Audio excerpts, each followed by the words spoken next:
O Aristide se elegeu em 16 de dezembro de 90.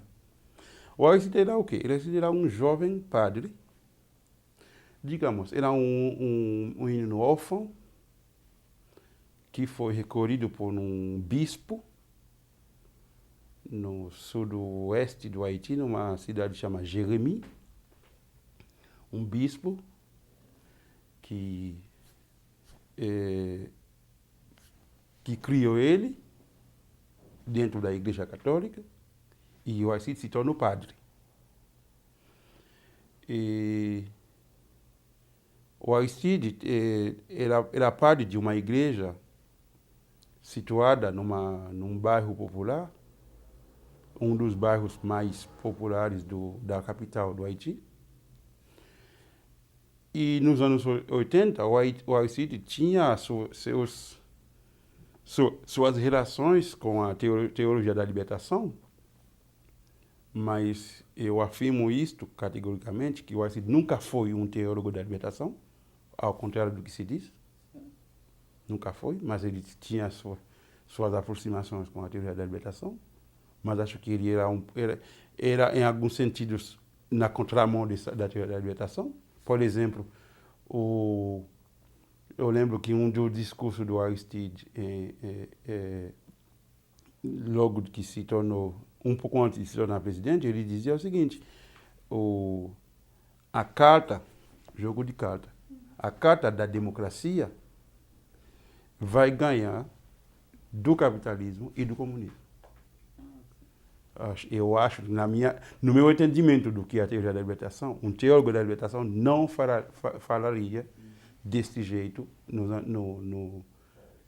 anos 80 para início de 90. Eu acho que não. Mas ele tinha suas aproximações. Mas o que a gente precisa entender do Aristide é que é uma personagem carismática que tinha exatamente um discurso que as classes populares haitianas precisavam ouvir nos anos 80. Eu acho que se pergunta para o haitiano, para qualquer haitiano, vai admitir isto, que na história do Haiti, o Aristide talvez é o líder mais carismático que o Haiti já teve na sua história, que talvez o único que se comparar a ele é um outro do século XIX, que chama Sarnavo, que foi presidente do Haiti também, mas foi do século XIX. Mas na história recente, o Haiti não produziu ninguém tão carismático como o Aristide, ninguém tão querido quanto o Aristide e tão odiado quanto o Aristide.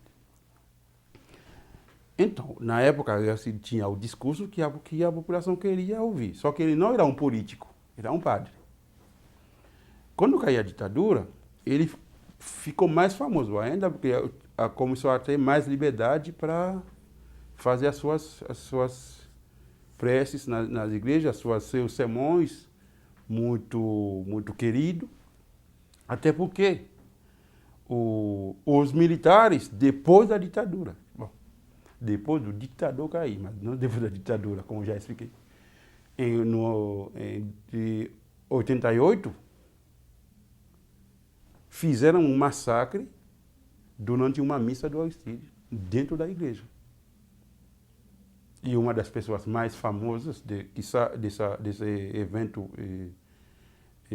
foi uma mulher que estava grávida de 8 meses, que foi assassinada, foi esfaqueada, mas o filho sobreviveu.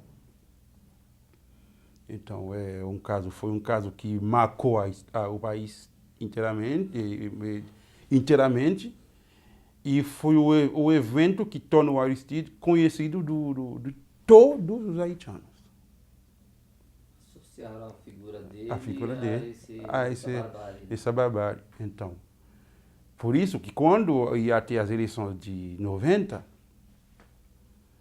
a esquerda haitiana, que estava dividida, mas que conseguia construir uma plataforma para apresentar uma figura única como candidato, na verdade, já fazia a avaliação de que, apesar de a esquerda estivesse mais forte na época, mas o imperialismo mandou exatamente um candidato que já estava destinado para ganhar, que é o candidato, o nome dele é Marc Bazin, que fez a carreira dele no Banco Mundial, como economista, e que foi escolhido para Washington para ser presidente do Haiti.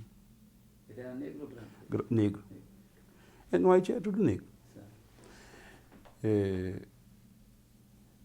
E aí a esquerda entendeu, esse cara vai ganhar, não, temos que dar um jeito. E o único jeito era o Aristide. E eles foram lá, pegaram o Aristide, a esquerda se unificou atrás do Aristide e promoveu a eleição dele. Bom, o Aristide fez um sucesso tão arrasador que o imperialismo teve que abraçar por um tempo, porque o Aristide fez 63% dos votos e o candidato do imperialismo teve apenas 16%. Bom, ficou difícil para fazer o 16,51 e o 63 abaixo. Virar 16. Não, mesmo no 16, mas 48, por exemplo, ficou difícil. Bom, o imperialismo aceitou a eleição do Aristide, mas por apenas 7 meses.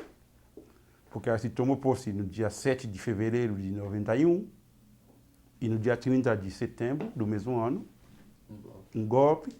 Ele foi exilado para a Venezuela, depois passou para os Estados Unidos, mas resistiu durante 3 anos. Os haitianos lá nos Estados Unidos, que são politicamente bastante fortes, mais de 1 milhão de haitianos nos Estados Unidos, o que a gente chama de diáspora, até porque o Aristide mesmo criou um conceito para designar esses haitianos. Eles chamam o conceito de 10º departamento, como o Haiti é organizado em departamento, e na época o Haiti tinha 9 departamentos, ele falou, então, essa diáspora é o 10º departamento do Haiti. Quando o haitiano fala dos haitianos do 10º departamento, ele está se referindo à diáspora haitiana, aos migrantes haitianos, sobretudo, que estão na América do Norte.